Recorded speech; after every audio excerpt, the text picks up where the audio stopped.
మామయ్య గారు చెప్పినట్టు సత్య గారి మీద నాకు ఎలాంటి అభిప్రాయం ఉందో ఓపెన్ అయిపోదాం.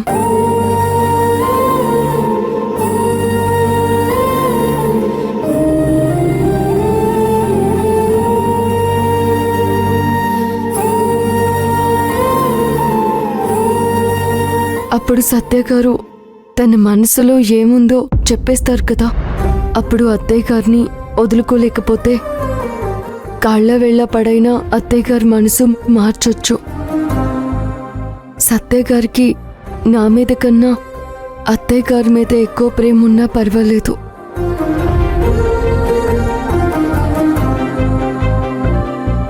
నా మీద కూడా సత్య గారికి ప్రేమ ఉందని తెలుసు.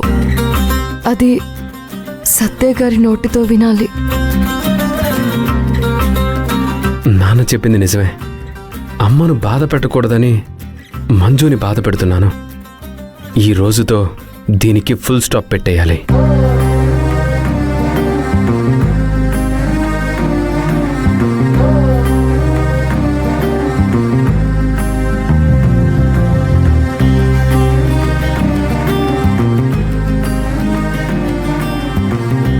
పర్వాలేదే, మనం చెప్పిన మాటలు మంత్రాల్లా పనిచేస్తున్నాయి. ఇద్దరూ ఆలోచిస్తున్నారు.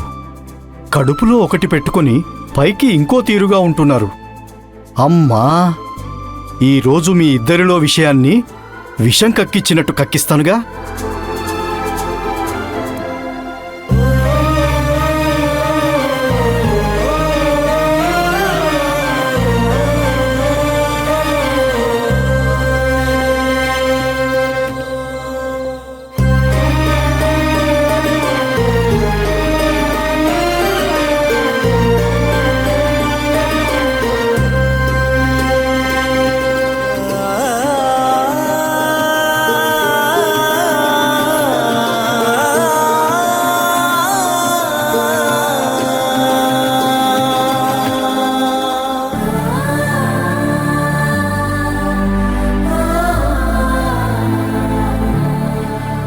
విషయం ఒక కొలిక్కి రాబోతుంది. పోనీలే, మంచి టైం. మనమ్మ కూడా సమయానికి ఇంట్లో లేదు. ఉంటే ఏదో ఒక గొడవ చేసేది.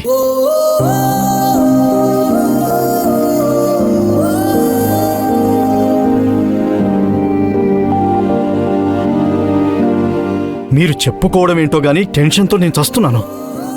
త్వరగా చెప్పుకోవచ్చుగా. మంజు, నేను ఒక విషయం చెప్పాలి. ఫస్ట్ సత్య చెప్పడం స్టార్ట్ చేశాడు. చెప్పరా బాబు, చెప్పు. నేను కూడా మీతో ఒక విషయం చెప్పాలి.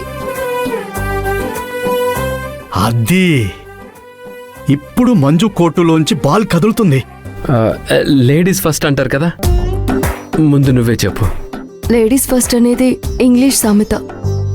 ఇక్కడ అది కాదు ఇంపార్టెంట్. నాకు మీరు ఇంపార్టెంట్.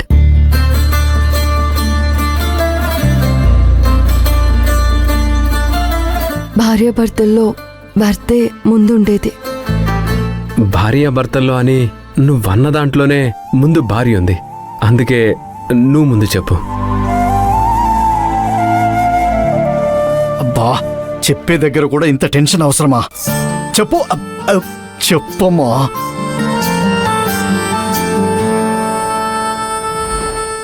చెప్పు. లేదు, మీరే చెప్పండి. అది కాదు మంజు, నువ్వు చెప్పు. అదేం లేదు, మీరే చెప్పాలి. అది కాదు మంజు. అదిగో ఫోన్ కూడా రింగ్ అయింది, అందుకే మీరే చెప్పాలి. ఫోన్ రింగ్ అయితే కూడా నేనే చెప్పాలా?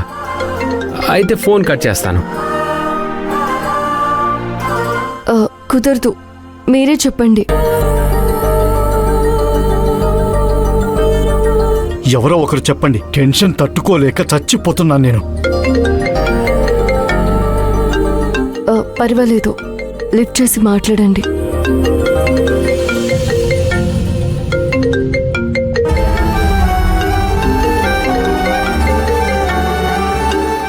ఉల్లేటి మోహన్.